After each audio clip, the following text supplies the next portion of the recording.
I'm Vahn Black, and you're listening to When We See Each Other.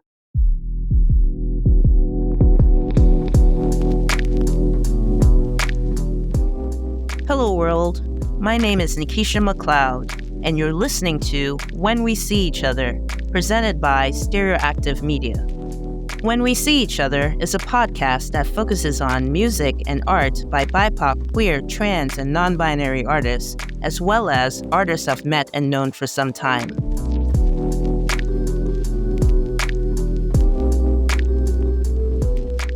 This episode, we're interviewing vocalist, producer, and memory worker Vahn Black. First, we'll play their soulful single Reckless Game off of their album Walk in the Rain. Then, we'll jump right into the interview. Here we go.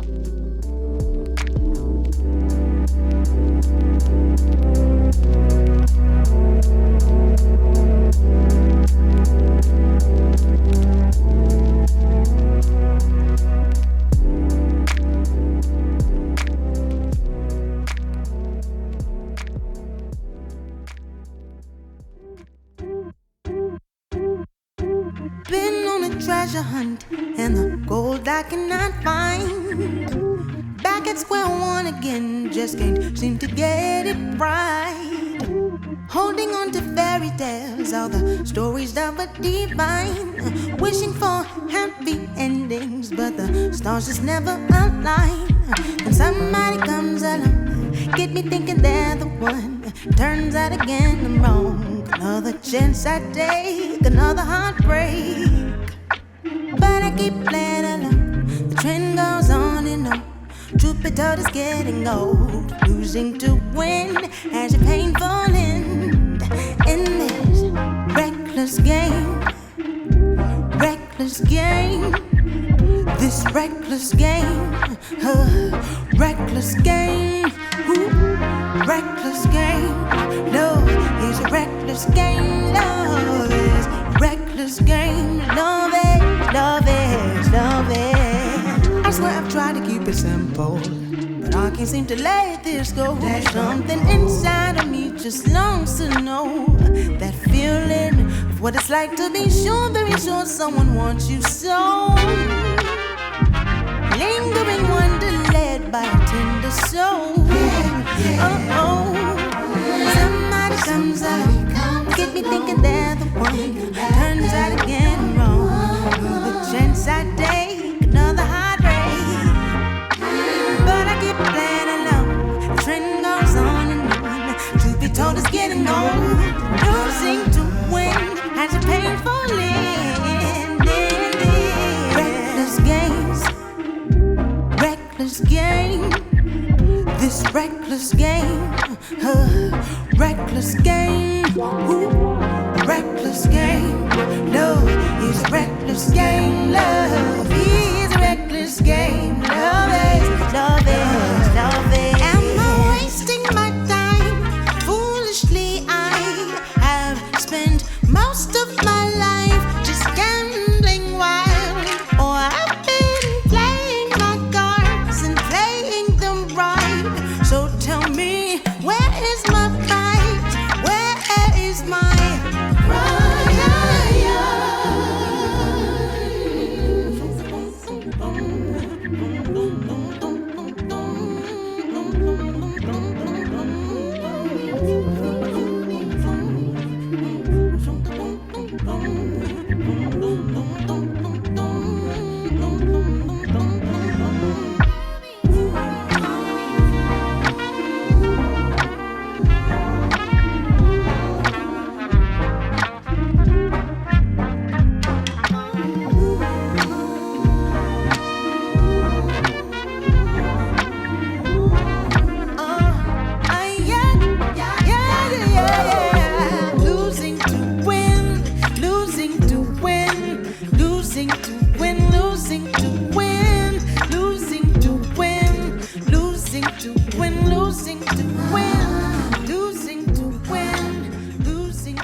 Hi, Vahn. Welcome to When We See Each Other. How are you today? I'm good. I'm happy to be here. Thank you for having me. Of course, of course.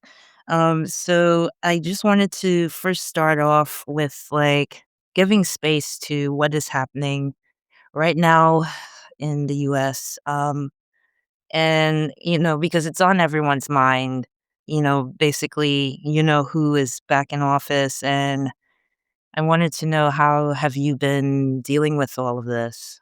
I have been somehow surviving. It is a bit frustrating to see everything as it rolls out. And, for some reason, I get the New York Times emails. I'm not really sure how to turn them off, but they can be, they keep me up to date to some extent. And just seeing the things, it makes me very sad. And some days I do feel a little hopeless, but I also am feeling hopeful about the fight that a lot of our people have in them. We persevered before, we pressed on before, and I have no doubt that we can do it again. So you brought up hope, which I totally agree.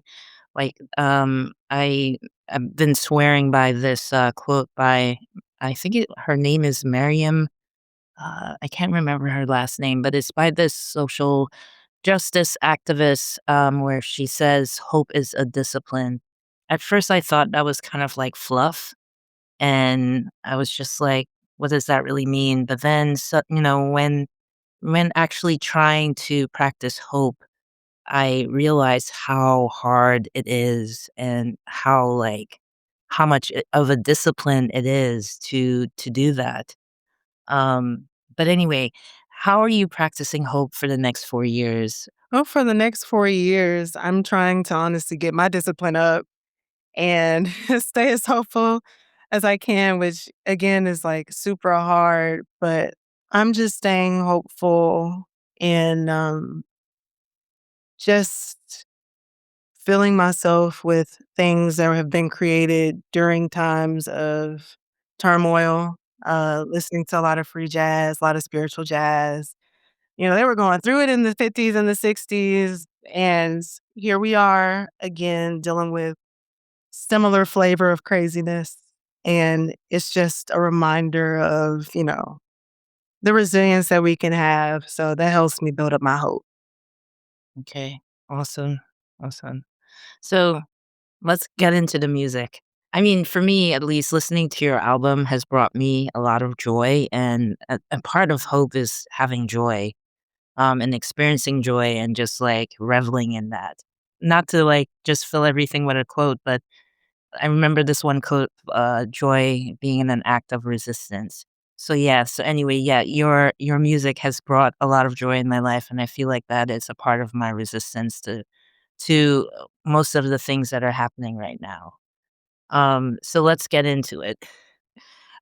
So first off, what inspired you to first start making music? There's so many things that inspired me to start making music. I mean, from a very young age, my mom and dad were playing music around the house. My mom played piano, and my dad was a singer, self-taught guitarist and percussionist. And every Christmas or every couple of Christmases, I got a new instrument, and it was like, "Hey, figure out how to play it." And I'm an only kid, so I had a lot of time on my hands to figure out how to make stuff shake. And also being from Detroit, music is everywhere, and it's really, like, ingrained in the culture in Detroit to enjoy music, be a part of music, be musical. So it just I feel like I just kinda was born into it. I just kinda slipped into it. Right, right. So it was just something really natural to fall into. Supernatural. It was like breathing air. It was in the air. Yeah, awesome, awesome, awesome. So, do you remember like the first song that you ever wrote? Oh, man. The first song that I ever wrote, I know for a fact I was in the 2nd grade, and I used to carry around this giraffe print pink and green notebook, and I remember it was a love song, and it wasn't a full song, it was a verse, and it just I can't exactly remember the words, but it felt very like, sweet and innocent. "Oh my god, I love you so much. I wanna feel the love." But, yeah, and I remember singing it to my friends and then being like, this is I don't know what this is, but it's kind of fun. Yeah. And there was a lot more of that to follow after that first love song. Oh my god, that's amazing. Well, did you have a title for it? I don't know. I feel like I'm gonna remember this after we get off. But, like, because I spent so many years talking about it, like, whenever someone would ask me, I could tell them and I knew the name and stuff. I have the notebook somewhere, I'm gonna check it out, but I just know it was a love song. I know it was. Yeah. Yeah. That's really awesome. I love that. So you said that you grew up in a household that was, basically playing music all the time and introducing you to your parents were introducing you to different instruments. I believe you did go to school for music, correct? I did, yes. And can you like talk about that experience and where you went to school? Yeah, so when I was in middle school, that's when I discovered that being a musician was something that I actually wanted to do. And I started imagining it being done professionally, like sitting in class, drawing the pictures and making up all the ridiculous like stage names, like, I'm gonna be a star. Um, and so going from there, I did a talent show at my middle school. I taught myself how to play the guitar and sing Halo by Beyonce. And one of the teacher aides, she was like, "Oh, do you know about the Detroit School of Arts?" I was like, "No." Like, because the school was a middle school and a high school, so I just assumed I was just gonna stay and just continue with that. And she's like, "Yeah, it's like a special arts high school. You have to audition to get in, and it's free." And I begged my mom to take me to the audition, and she did. At first, she was like, "I don't know. Your grades not looking too good, girl. You might need to, I don't." But she let me audition, and it was great. I got in. And so that started my proper music education in schooling. Like, I had the music education from church growing up and stuff, but that was my start of being classically trained and trained in jazz. And so, we did a lot of cool stuff, like, they teach you the fundamentals and the basics. I already knew how to read music because I took piano classes. They teach you how to sight read. They were teaching us madrigals. They were teaching us classical stuff. We sung a lot of Baroque, which made me fall in love with Baroque music. Mm. And yeah, and we got to sing at Carnegie Hall, which was really great. We were like the Oh only wow. Black school in that program that sung at Carnegie Hall for that season. It was truly an experience, and it was just amazing. I learned a lot from being at that school. I learned a lot about what it means to be a vocalist and a performer, and I got to get my feet wet playing in a jazz band, leading a band, writing and arranging songs for, we used to do singograms for the kids. They pay their money and we come to the classroom, we sing a little doo doo doo doo. So I got I got my footing at that school, and it really inspired me to go into music education initially because I was like, Black kids deserve music education and they deserve to be exposed to Baroque music and all this classical stuff. They deserve this training. And so I was passionate about attending a historically Black college because I'm from Detroit. I That's all Imma say. I'm from Detroit. And I was the president of a women's ensemble in high school, and I was like, I would like to be a part of something with for lack of better words, icky sisterhood feeling. And so and I knew I wanted to move to Atlanta because I was very inspired by Janelle Monáe and Wonderland. So I was looking at schools in Atlanta, Yeah. and I stumbled upon Spelman, and I was like, "Okay, cool. This is expensive, but let's do it." So I somehow ended up at Spelman despite them not having a music education program. And my advisor at the time, Dr. Kevin Johnson, he was like, "What you can do is you can double major in education and music." And I was like, "We're not doing that. I'm not graduating after 5 years. I wanna get out of here." And so he kind of encouraged me to start looking at my artistry and my gifts as something that can be a profession. Like, actually, I'm finally actually seeing it now. I can do this as a profession. And at the time, there wasn't a composition program there.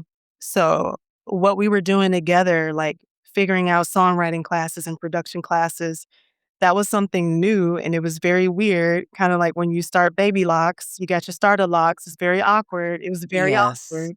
Yes. Um, but long story short, I also learned a lot there and did a lot of songwriting and collaborating with people at Morehouse and Clark Atlanta and stuff. And that experience, it was interesting. I mean, I'm sure you probably heard from other music school grads, there are some cursed things. There are some cursed things that might happen, and you might leave having some complex feelings about yourself, but Mhm. I'm grateful for the experience. Yeah. Yeah, definitely. That's awesome. Um, and I wanted to also ask, you brought up earlier that your parents would gift you, with different instruments, and you basically had to learn how to play these instruments. So and I know I think you play the guitar, Mhm. like, on most of your songs. So what other instruments do you play? The guitar was my first love. It was one of the first instruments that I successfully taught myself how to play. But the bass has my heart. I adore playing the bass. I'm a short scale 4-string player. Also play all the bass on my tracks. Oh, wow, really? Yeah, I do the Oh my things. god. Oh my god, so okay, so there's one particular song where the bass is just like I'm like, "Oh my god, this is so good. This is so good." Is it settling down? Yes. Oh my god. Oh my god. Like, it's just like it was just speaking. It was like, hmm. It was just like there and it was saying things. It was guiding everyone. It was bringing in the horns. It was telling the horns, yes, you can do a solo now. And I'm going to keep, I'm just going to keep doing my thing right here and I'll support you. Just go ahead and do it. That's so, oh my God, so Yeah. good. That bass line is definitely, I think it's my favorite one that I've ever recorded. It came at a time where I was studying a lot of Prince and Larry Graham. Of course, like Larry Graham via Prince because Prince was obsessed with Larry Graham. And so I was listening to a lot of Graham Central Station and I was playing one of his songs called Hair, and I was also playing Pal. And it's got that crazy like those crazy octave sounds and that quick feeling. And I just, yeah, that bass line pretty much came from studying all of that. I'm obsessed with that song as if I didn't write it. Hey, look, the first person to really inspire you is yourself, really, I think. Hello. So if that is your favorite, yes, yes. I agree with you. I totally agree with you, and I support that. But anyway, you were telling us all the other instruments that you play. Yeah, so I also play baritone ukulele. Baritone ukulele is what actually brought me back into my love for guitar because I took me and the guitar, we had a quite tumultuous relationship over the course Mm, of like 20 years. It's ridiculous. okay. But So you may have to baritone, go into that. You may have to explain, like, "Really? What there is was this?" there was so much I didn't know about guitar. You know how it's kind of like guitar is kind of like one of those things where it's like just a part of like society and culture and Right. people like think they know it. Like it's a thing that's there. It has these strings, it has this hole or something. But like I used to think, oh, every guitar is the same and it hurts when I play this guitar and I suck. So I'm not going to play anymore. But when the pandemic happened, I didn't have nothing else to do. I was laid off and my acoustic guitar was just sitting around and I hadn't played it in a while. And so I picked it up and I started messing around. I was like, this is kind of nice. But I don't like the way my hand feels. And I did some research. I learned about strings. I learned about truss rods. I learned about action and all this other stuff that's super important to customize your guitar to like your playing style and like your anatomy. So I basically, after going through all of that, and as of like within the last year, messing around and discovering that I don't have to play like everybody else, like the basic G, A, E chord. And I started fiddling around and I was like, I just want to play 2, 3, 4 strings at a time, discovering I was playing jazz shell chords out of nowhere. I'm like, this is amazing. Just out of exploring. I'm here now. So we're back. I'm back. The guitar is my baby, and that's all thanks to the baritone ukulele. I picked one up and I was like, maybe this will be easier. Hey, hey, sometimes you have to just like go out of your way, go out of your comfort zone to come back into your comfort zone. Uh-huh. Take a little journey. Yes, exactly. So yeah, I totally applaud that and I think it's cool. And so any other instruments? So we have the guitar, we have the bass. The other ukuleles too, even though I hate the way they sound, and I'm piano proficient just because I had to graduate. I used to actually be like a classically trained pianist, but then, you don't use the muscle, you lose it. Right. But I can still work around and I can play. Okay, that's awesome. So, based on that, like, what is your approach to creating? What is your process like? Do you start off with like an instrument, or you hear a melody and you start playing it, or you start, you're also a vocalist, so, or do you just start singing a tune and then think, oh, that could be something, or maybe it's all of those things and something else? Yeah, it depends on the day, honestly. All of the above. Some days I'm practicing bass and I get a really cool idea based on what I've been practicing. Most of the time these days, it comes from me just playing random chords on the guitar, and I'm like, I like this progression, and I kind of start humming over it, saying nonsense words as we all do. Um, Other times, like the other day, I was just walking around and I got a little melody and I heard a bass line and I also heard the rhythm. And so I just, quickly record something into my phone, trying to do all the things at once, like Michael Jackson. Um, Not quite there, but I be getting my Michael Jackson on. Yeah. So it pretty much just depends on the day. Sometimes, most of the time, it takes a lot of time for an idea to come out of my voice memos into my computer. Hmm. Like, there's so many voice memos. Hmm. I feel like whenever I have an idea and I'm at my computer and I can just get it out of my head, Yeah. it'll happen faster than if I just put the idea into my phone. Right, right, right, right. That's totally dope. And I'm really curious to see what your voice memos, what it looks like. Crazy. It is crazy Oh land. my god. So do you ever like, do something like say maybe you thought of something like maybe last year and then you come back to it and then say, "Hey, this might be something." Yeah. I have a habit of holding on to songs for a very long time and revisiting things. So, Morning off of this last project, I recorded a voice memo for it in 2018 Mhm. and I started a demo for it in 2018 and I didn't come back to it and finish it until last year. Okay. Wow. Yeah. So it takes time sometimes. I Yeah, return to some things. I go through and I try to delete things and make space. right. And then I'm like, "Oh, this is a kinda cool idea. Let me, like, revisit this," and it becomes something else. So that's actually true for, like, a few songs on this project. Yeah.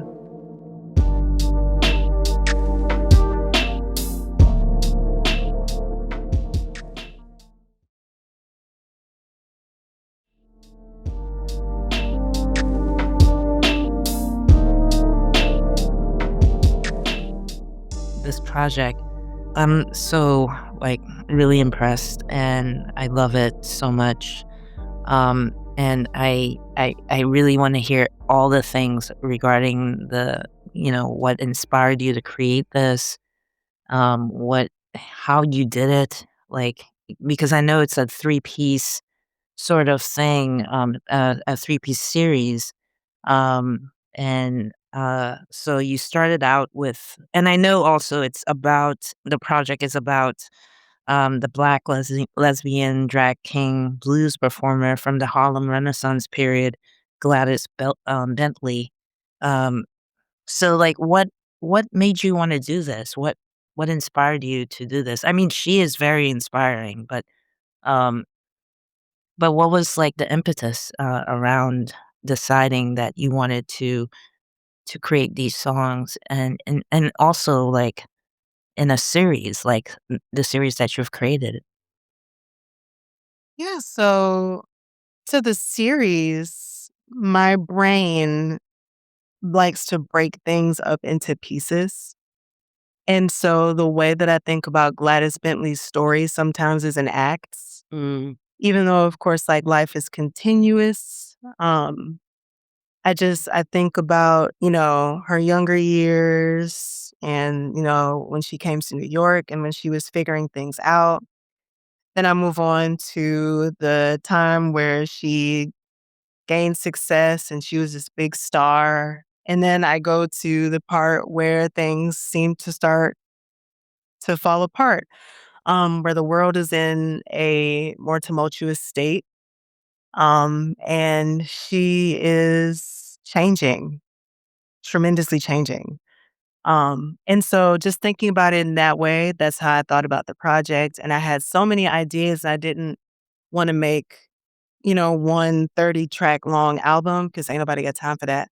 Um, but um, I just, I knew for a while that I wanted to make a project about femininity and masculinity and wrestling with that as a Black woman or a Black person who doesn't identify as a man.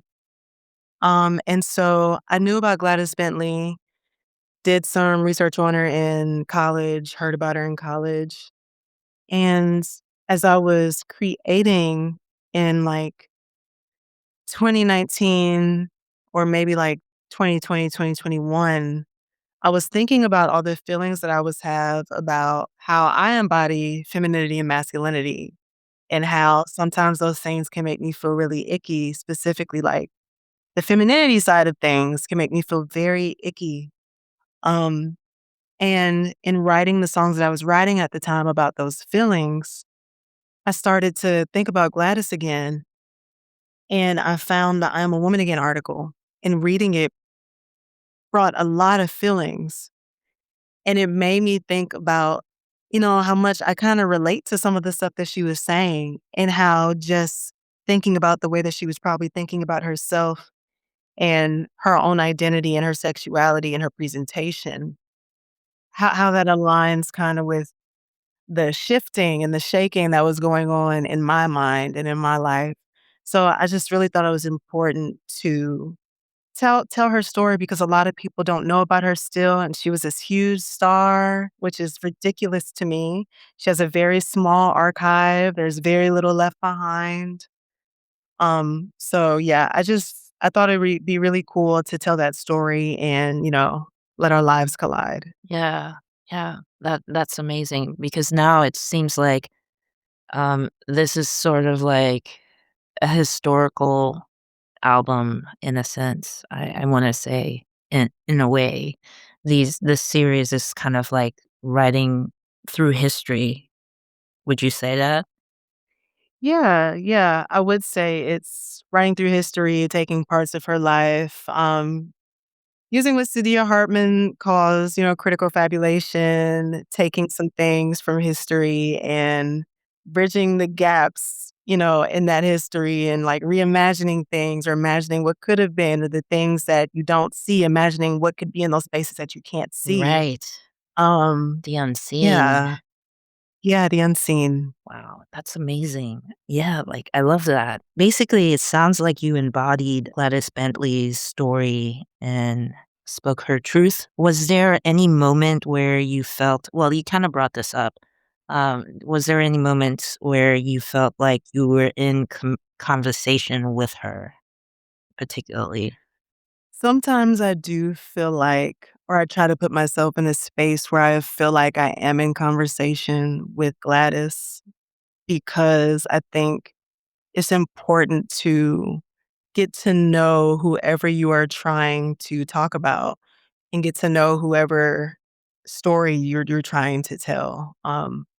It's one thing to know facts, listen to something, read something once, but it's something else to like choose to intentionally engage with a person's story and their being and their flaws, Right. their downfalls, their ups, Yeah.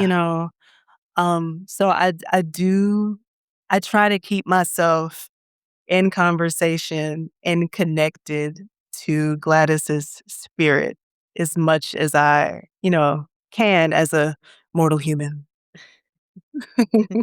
So, how was that experience like for you? Like, moving through the process of creating and retelling the story of Miss Bentley through sound. Like, how was that experience to you? Like, did you did you discover some inner knowledge, some introspection? Yeah, like talk about that a little bit. This journey has been very exciting and educational, and it has pushed me to, I would say, new heights musically. It affirmed that I am a memory worker, wanted to be an archivist. Mm, mm, And it got me really comfortable with being uncomfortable and writing about the ugly stuff and confronting my emotions because some of these songs like Morning and Walk in the Rain, they were about personal situations.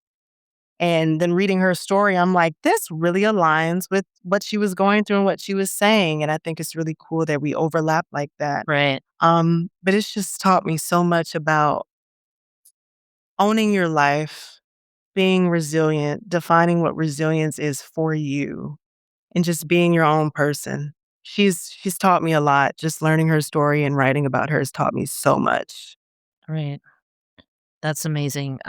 So basically, you felt a connection. I mean, you did bring this up a little bit, and I kind of like want to explore this a little bit further if you want to. You mentioned you recognize some of your identity in exploring Miss Bentley's history and her fluidity, if we want to use that word. And you share in that same sort of like understanding of your own self. Can you just talk a little bit more about that? How this project connected to your own personal identity and in general? Well, just to start out, the idea of the Black woman in America is very suffocating. And I have always felt very suffocated by the ideas of what it means to be a woman. And especially being in certain spaces that are very, how do I say this? Spaces that favor femininity in women. Mhm. Um, You don't have to be polite. I And just wanted you to know that. thank you for that. I have always felt some kind of tension with identifying with womanhood, being the person that I am, experiencing the things that I've experienced, especially when society tells a lot of us that has historically told us that we can't be women because we don't look like this, we don't fit this stereotype, we don't act like this. Um, and yeah, I was raised in household with a single mother, and I watched her do everything. I watched her embody what people would call those quote unquote masculine traits, providing on her own, taking out the trash, doing all of the grunt work, doing the things that needed to be done. And that was true for all the women in my life. I was raised mostly by women who did it all by themselves. And so I embody that power and that strength and hate that is often seen as taking away from someone's womanhood. I think to some extent that's why femininity or being called a feminine or a femme has always felt so icky to me. Um, just because I don't know, it's just like to be called this thing or to be this thing, do I have to remove the other parts Mm, that I like, those masculine traits that I like that right. make me who I am, Mm-hmm. the things that I embody more than this quote unquote feminine divine energy, you know? Right. I don't know if I answered your question, but I have so many thoughts and feelings about this. Yeah, no, you did answer my question. And please feel free to share your thoughts and feelings about this. Um, I mean, what I'm hearing from you is just like the performative aspects of gender, and how that's like designated for certain people, and how like ridiculous that is to a certain degree, right? In terms of like, well, that's so limiting, saying that you can only do this thing based on X, Y, and Z.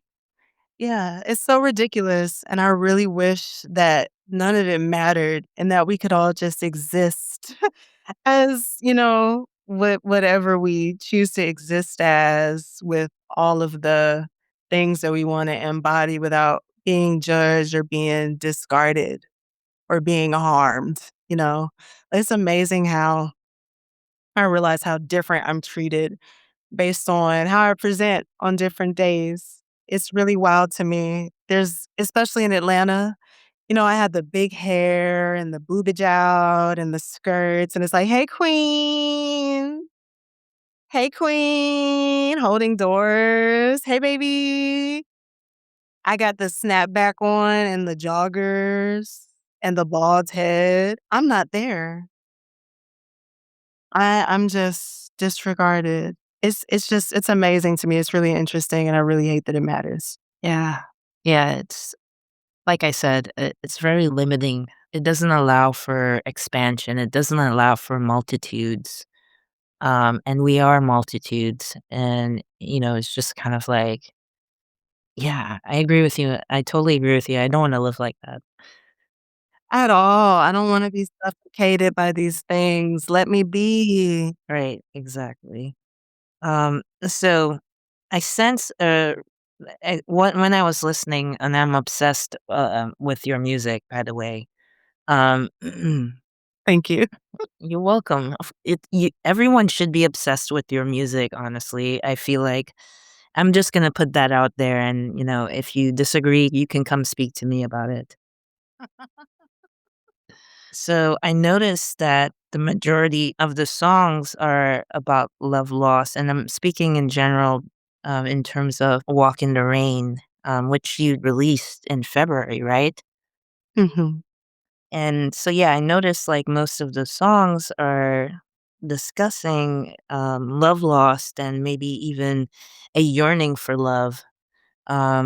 Is that right? Am I, getting it right? You're absolutely right. You're absolutely right. So is there a particular reason for this direction in terms of like Miss Bentley? Do you d Is there something in her history that, because I don't know enough about her history, to really speak on that, but if you do, please share. Yeah, so Gladys Bentley in 1952 wrote an article for Ebony magazine titled "I'm a Woman Again," and this trilogy is based on this article. In this article, Gladys writes about her struggles growing up as, you know, a girl who wasn't necessarily wanted by her mother when she was born. Her mom wanted all boys, and she wouldn't even hold her when she was born. And she talks about feeling that those early feelings of abandonment and not feeling loved. And she traces her present feelings as an adult, feeling the desire to be loved, those feelings of loneliness. She traces those back to those moments of her childhood and her, being born and, you know, being treated that way. Um, and throughout her life, she had lovers, of course. They didn't stay. Uh, as what happened with many, as they would say, lady lovers, the ladies come, the ladies go, they leave them for men. It just didn't stick around. They break your heart. And she talks about because of that and because of the, quote unquote lifestyle that she was living at the height of her life, just feeling very alone, feeling very, yeah, very sad and alone like that. So the songs are inspired by those feelings of loneliness and those feelings that she described of yearning for love and being afraid to let somebody love her the way that she needed to be loved. Yeah, so I thought it was really important to dig into those feelings that she was having because I think love plays a very large role in her life and her story. Yeah. Yeah, like when I was listening, I was thinking, well, one, I need to read more about her. And the other thing too was just kind of like I was thinking about love in terms of like knowing the time period that she was living in and knowing what she was doing. And then also that's a sign of wanting love, honestly, I felt like. And just wanting people to accept you for who you are, and that's a part of loving and caring, um and how scarce that may and scary and scarce that was back then. Um so yeah, to hear her story about her past, her childhood, um that's that's like a huge ramification right there, because it's just kind of like, your first, like, encounter in the world, your first breath in understanding the world is, a disconnection from being loved by the one person that, the person that actually brought you into the world. So, wow, that's yeah, that's pretty huge. Yeah, Wow. Hmm. so heartbreaking. Yeah, it's very heartbreaking. Is there a biography of her? I didn't see anything like that. There's not an official one as far as I do know. There is a recording of her on a talk show, and before she performs, she says that she's writing an autobiography called If This Be Sin. However, there's no proof of this writing and it doesn't exist. We haven't seen it. So nobody knows. Hmm. Well, I think you started something, honestly. I think you really started something. Um, so one other thing that I noticed as well is I sense a reoccurring theme of rain, where this album one is called Walk in the Rain, and the first incantation of the project is titled, and I may screw this up, Petric Petrichia, or how do you say that? Petrichor. Petrichor, Yeah. The Joy of Gladys Bentley. And petrichor literally means a pleasant smell that frequently accompanies the first rain after a long period of warm, dry weather. And then, of course, the first song, the introduction, was Fluidity. And I only thought about it in terms of like Gladys being fluid, her gender being fluid. And so it made me think about like, well, okay, rain being a symbol of fluidity. Of I was searching for the understanding of the theme itself, and just kind of like, if he can just help me in that direction, that would be awesome.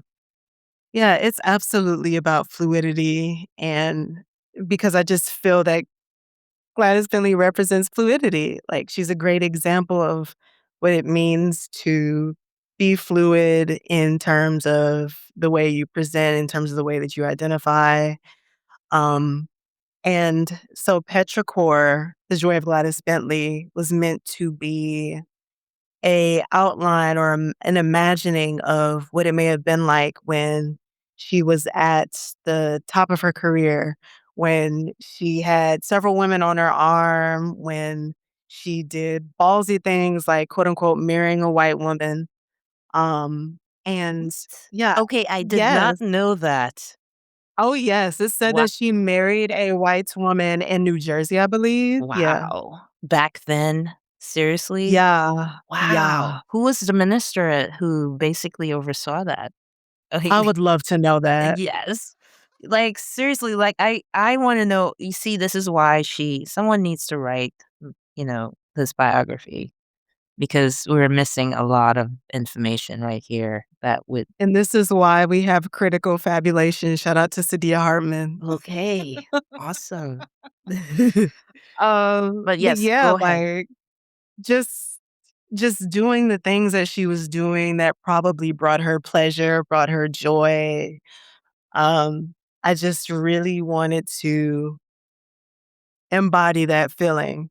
And so it being named Petrichor, I feel like I associate the greatness in her career and in her life with warmth, sunny days, hot Mm, summers. mm, And of course, Petrichor, the onset of the first rain in a while, mhm, storms are usually associated with moodiness, mhm, sadness, all these emotions. And so Walk in the Rain, the title itself, just represents her navigating through those changes, moving through that storm, mhm, preparing to come out on the other side as who she chose to be towards the end of her life. mhm. So yeah, that the theme of rain and fluids, that is very intentional. Okay. Wow, that's awesome. Um, so what came first for you? Was it the lyrical parts, or was it the melodies, the instrumentation, or did you just, like, you just went down and, you know, did all this research? Because I feel like this is, not only is it like, a production of music, but it's also a research project on Miss Bentley's life. And so, like, I feel like, well, where did you start? Where did you begin? Did you start doing the research first, or did you just say, um, come up, you start hearing the music, or what? Let us know. So some of the songs, they did exist, or some of the songs, the ideas for the songs, they existed before starting my research. So some of the songs, it would be a theme, or it would be a name or a verse. And then, starting research and looking through different things, I was like, oh, okay, I can plug this here. This song should be about this. I can make this about this specific thing that happened in her life. So yeah, things were kind of happening simultaneously. And the ideas that I had before were fleshed out more, and they became more certain once I did more research. Like Walk in the Rain was, for lack of better words, a breakup song initially. But learning more about Gladys's story helped me plug in the lyrics and write the lyrics, tailoring them to her experience and just thinking about what it could have been like for her to navigate through all these changes. Um, yeah. Yeah, awesome, awesome. So, I mean, I kept wondering, and this might be trivial, a very trivial question, but I was wondering, like, why a trilogy? I mean, I feel like, especially now as we're discussing this, I feel like you could possibly do like, a deluxe kind of, like, thing where it's, I don't know, yeah, so I was just kind of, like, wondering why, a trilogy for the series. Is there a particular reason behind that, or is it just like, you just felt like it? Yeah, like I was saying, I like to break things up into pieces, Mhm, and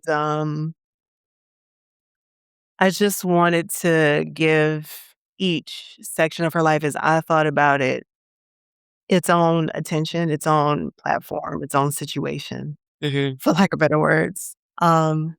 And the intention at the end of this is to, bring the 3 projects together in some way. But I just wanted everything to have their own space and time. mhm.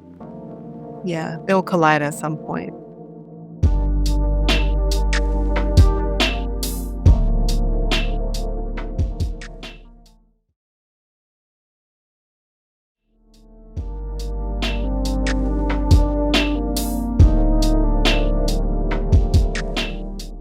So how does this project differ or maybe is similar to your previous works sound-wise?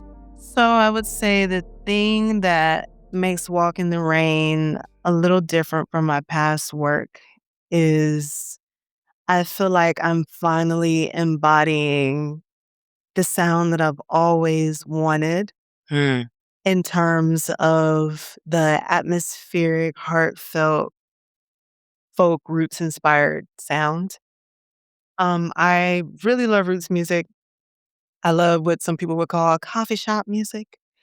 And I have always been very inspired by Michelle Ndegeocello for one. yes. And yeah, just the way that she's navigated her career and the way that she has shifted sonically has always been so inspiring and amazing to me. And so Walk in the Rain is the album that I have always wanted to create, taking from that sound world, making it my own. Mhm. And so I feel like it's the first project where I'm finally building off of those sounds that I wanted and, like, tailoring them to me and morphing them with my jazz influence and getting deeper into my jazz influence, making that more present. Yeah. Yeah, so it's very special to me because of that. Yeah, and I totally hear that jazz experience in it, especially when you're Scatting. scatting, yes. Yeah, exactly. And and you did it in a way that was very fresh. It was new. It wasn't like nothing against the old way of scatting. But it was just more like it felt more contemporary, if that makes sense. Mm. And like I really appreciated that, like giving it a new nuance to, the whole style. And I mean, I feel like that whole thing is really intimidating to do scatting, honestly, to do it successfully. And I feel like that's kind of why some of us wouldn't want to do that, will shy away from it. So for you to actually make it your own, that's pretty huge. Yeah, I like to say I'm just a bean. I'm just a bean. Shout out to the queen, Ella Oh my Fitzgerald, god, seriously. and Jasmine Horn, who I feel like is Uh, carrying the scat tradition on her back. yes, yes. Oh my god, definitely. Um, so how long did it take you to create the album for both albums? And what would the third album for the series look like, sound like?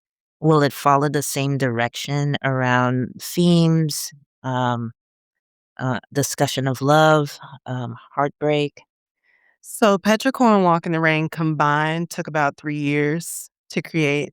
They are made up of some ideas and some things that were started as far back as 2018, but actively creating them, it took about 3 years or so. Mm, I'm super excited for the final part of this project, which is named after the article that Gladys Bentley wrote, I Am a Woman Again. It is going to embody or just like imagine how Gladys felt or would feel like living in her truth, her newfound truth. A lot of people reading this article, people are torn. They'll say, oh, she was just writing this article saying that, she's a quote unquote woman now and took hormones and it worked because she needed money, because of McCarthyism, because of all these things. But I think it's also fair to take her for her word mhm, and just, imagine like, what if I mean, we know that this hormone stuff is BS, but what if like she actually felt very happy in this new way of life? Like, what if she mm, actually felt like she had arrived in her life? yeah, So just toying with concepts of what it means to be a woman, what womanhood actually is, right. what that means to me. Yeah. what that could have meant for her. Yeah. And I'm so excited. Yeah. Yeah, I'm excited too. This brings up so many things. Like, honestly, just going back to what we were discussing in terms of like being pigeonholed into one particular thing. And and then for her to say to announce, "I'm a woman now, now, like now." You know what I mean? Yeah, it's just kind of like, well, what does that really mean? It's almost like she was searching, trying to understand what this means, and now Right. she found what it meant to her, and it's non it I'm gonna assume it's none of the things that we're taught and basically indoctrinated into. Well, at least for some, it's multifaceted. Mhm. So, wow, that's amazing. So, yeah, I'm looking forward to that, like, seriously, and Me too. I'm excited for everyone to, like, catch the sonic vibes, for lack Yeah, of better words. It's definitely going to be a fun project. It's gonna be more collaborative. I'm gonna mhm, have, my longtime collaborator, Trinino Lowe, who plays trumpet. He's gonna be a part of it. Jeffrey Trent, who plays saxophone, also on Care Too Much. mhm, Um, yeah, this project is also it's acting as a bridge to the other things that I really wanna do, so I'm super excited for it sonically. okay. And when do you expect this to happen? When is this gonna come out? I can't say, Okay. but not too long from now. Okay. All right. So I'm just going to switch gears now and thinking about your influences. I'm curious which artists you get compared to the most and whether you appreciate those comparisons. And then also, is there anyone who influenced you that you think people would find surprising? Ooh, that's a good question. Okay, so artists that I get compared to the most. Indie Ari is the first one. Hmm. Hmm. Second one is Layla Hathaway. Mm, mm, uh,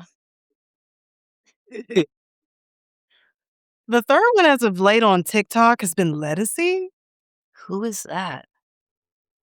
I I'm don't sorry, know. what? Oh, okay, so did I just embarrass myself on air? Not fully, not fully. Ledisi is like a OG soul girly. You've Oh, seen her before. okay. You know that Yeah. clip from, like, I think it's the BET Awards where it's her and 3 other people singing, 4 Black women, Oh, and she's like, "My name is Peach." yes. Oh my It's her. god. So I no, I did not okay, so I did not realize that that was her, but, it's okay. I It's I'm okay. I'm gonna I'll take the heat for this. I didn't do my research. I didn't, I just yeah. You're fine. You are learning. But Exactly. yeah, that's what I've been getting Exactly. on TikTok lately, and I'm like, that's interesting." Okay. Yeah, so those are the main people that people bring to me. Yeah. Someone who has influenced me that people would not expect? Oh boy. I don't know about people, but I know people probably wouldn't expect that I am very inspired. I'm very inspired by like horrorcore and metal and screamo. Really? Wow. Yeah. Okay, so that is definitely surprising. Those But rhythms. yeah, but yes, exactly. I can see that. Yeah. I can There's see this that. band named Horror. They're from New Jersey, Mhm. and, I did a research paper on them in college, and they were nice enough to let me interview them. It was a very interesting interview.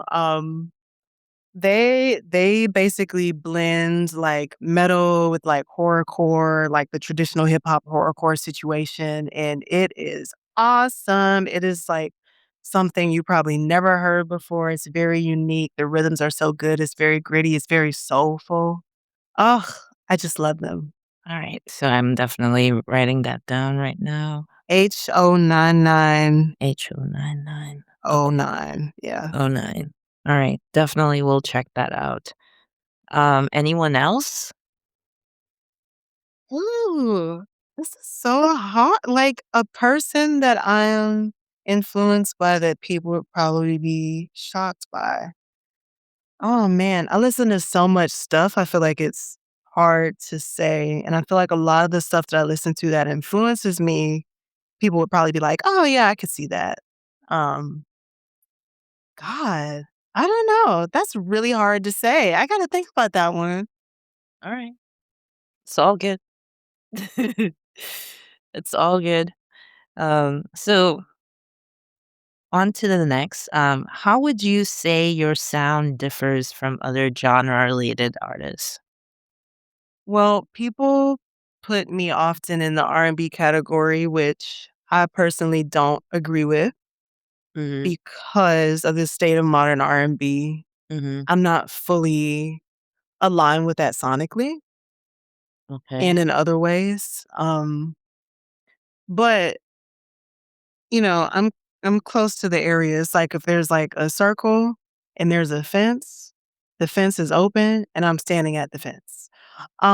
So if we're talking about like me with current R&B artists at the time, like of this time, I guess maybe taking from different genres that are like more instrumentally focused. I feel like not to be that person, but I feel like a lot of what's missing in music in general today, Mhm. um, is, real instrumentation and Be that person to say musicality. that. Be that person I to don't want say people that. to eat me up, people get in their feelings about R&B, but I'm just like, the Mhm. feeling is kind of being sucked out because a lot of people are just singing over songs that were hits themselves 20 years ago. Mhm. People aren't creating new chord progressions. Uh-huh. People aren't improvising, which has been a big part of Black American music and culture for the past over 100 years. Yeah. Um, so yeah, I think the instrumental components and yeah. I wish everybody would just throw in some saxophone and some trumpet more often. Right. Just a little skip boop bop. Yeah. I mean, it's totally fine, to have what we have right now, but just Mhm. not everything be that exact thing. Yeah, variety would be nice. I feel like a lot of people are doing the same thing or in like a Yeah.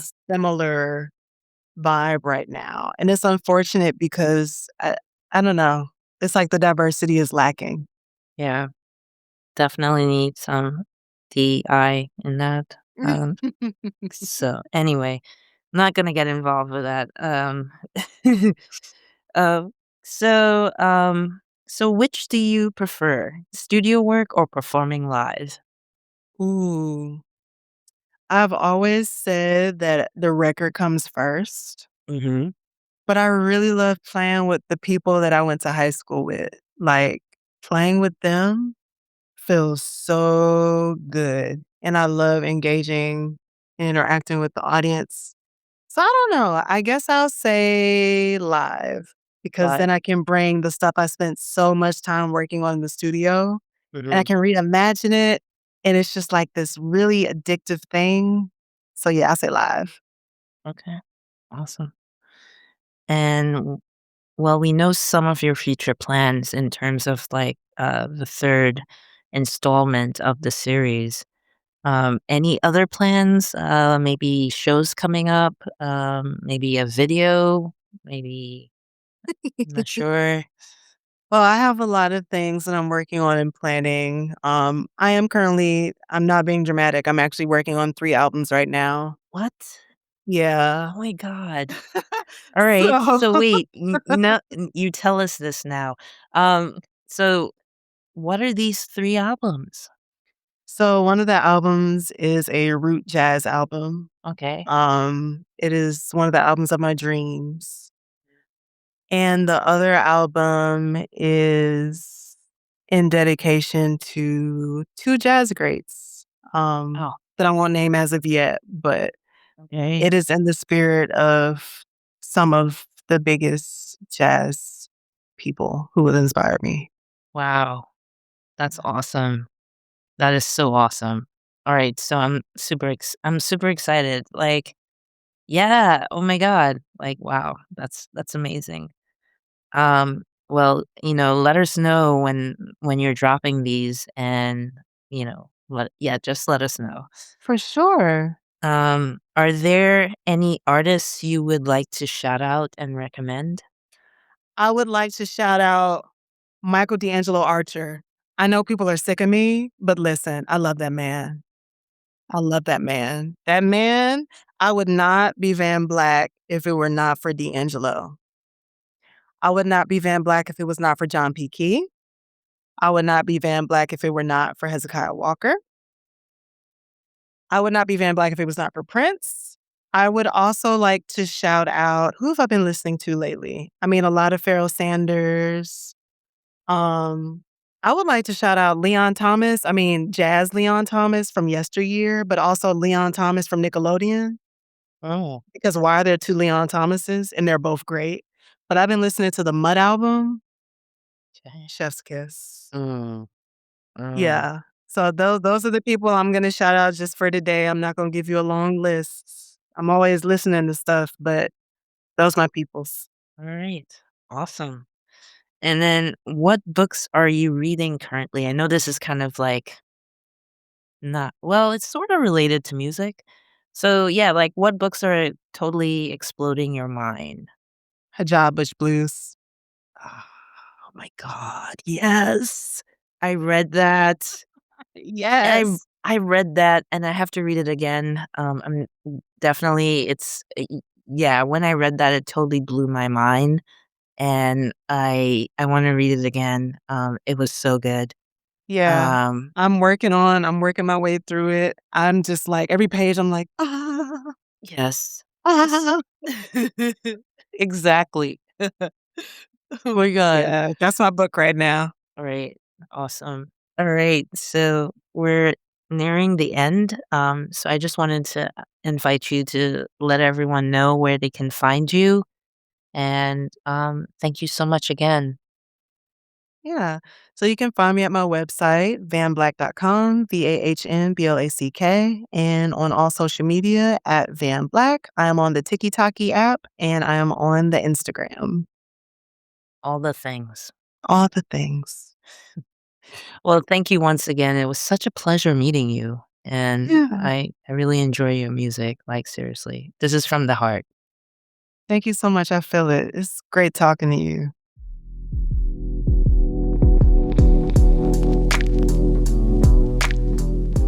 So that was Van Black. Isn't she just effing brilliant? It was so refreshing talking with her. Her music ventures off into a world of blues, jazz, soul, and really kind of reminds me of greats such as Ella Fitzgerald. Definitely check out her album Walk in the Rain. It's available on all streaming platforms and Bandcamp. So we're going to play one more song by Van called Gotta Go. So listen up. You know I got to go, go, go. You know I gotta go, go, go. Feeling like I should move, move, move. You know I gotta go, go, go. To find the unknown. The visions of a world I've heard that I belong to.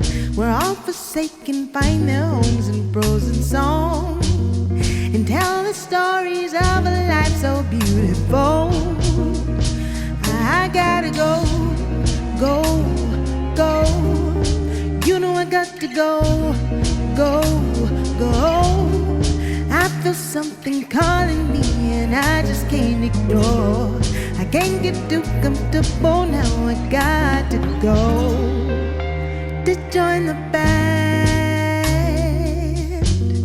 of broken-hearted lovers who are seeking a man thing, who come to fill the desires of their souls and live a life of wonder in places untold. I wanna go, go, go. You know I got to go, go, go. I feel something drawing me and I just can't ignore. I can't get too comfortable now, I got to go. So let me live, let me live, set me free. So let me live, set me free, free. So I can't go, you're gonna let me go, go. I feel something calling me and I just can't ignore. Can't get too comfortable now, I got to go. You gotta let me go, go, go. You gotta let me go, go, go. I can't stop believing 'cause I know there's something more. Can't get too comfortable now, I got to go. Can't get too comfortable now, I got to go. Can't get too comfortable now, I got to go. Can't get too comfortable now, I got to go. Can't get too comfortable now, I got to go.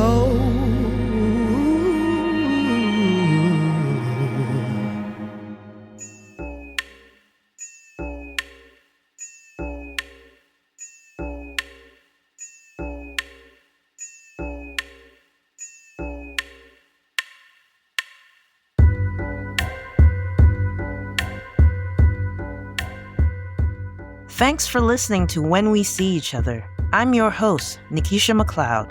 This show is produced and edited by Jeremiah McVeigh. If you like what you hear in this show, please rate and review it in Good Pods, Apple Podcasts, Spotify, or anywhere else that allows that. And please follow us wherever you happen to listen to podcasts. Doing so helps us to expand our audience and is much appreciated. You can find more information about this show at stereoactivemedia.com/whenweseeeachother. And you can get in touch with us at stereoactivemedia@gmail.com. Also, follow us on Instagram and TikTok under the handle WWSEOpod. Talk to you later.